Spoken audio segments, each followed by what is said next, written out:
Dave, you have several times when you're talking about the use of a Sabbath, the aspirations for Sabbath, the relationship between Sabbath and life, a day set apart when one can be intentional about cultivating a sense of presence with the Lord and savoring the kind of joy that comes from that. Now, of course, our grant here, generously funded by the John Templeton Foundation, asks us to inquire, what is the nature of joy? What is joy? Invoked so often throughout the Old Testament and the New. So at this early stage of your research, give us your early vision of what you mean by the word joy and where we find it. It's a sweet word. It's a word that invokes longing and hope for me. It's a word that testifies and screams. Frankly, when we get it right, it's very attractive. I think it's the invitation that Jesus calls us into, but not as a product. He calls us to follow him and to lose our lives for him and with him.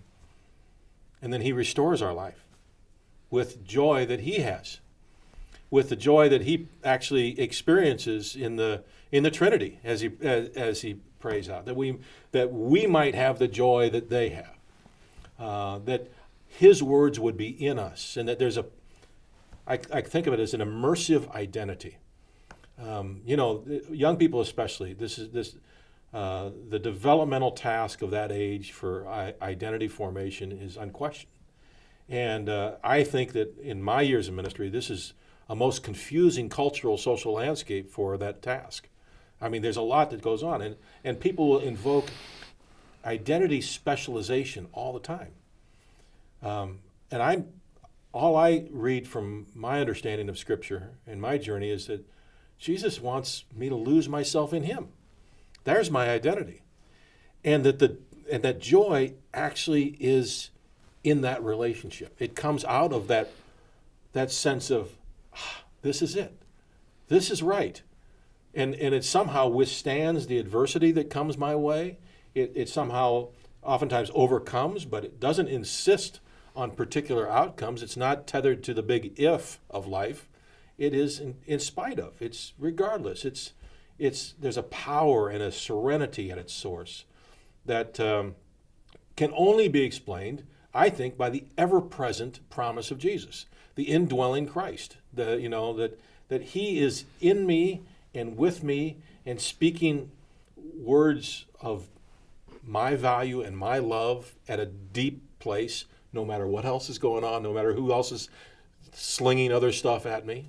And so there's such a robustness to joy. It's such, I think of resilience a lot when I think of joy.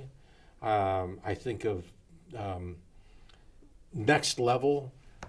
There's something from C.S. Lewis's Chronicles of Narnia, the seventh book, where they finally get to the end and the heaven metaphor, and the phrase is further up and further in, further up and further in.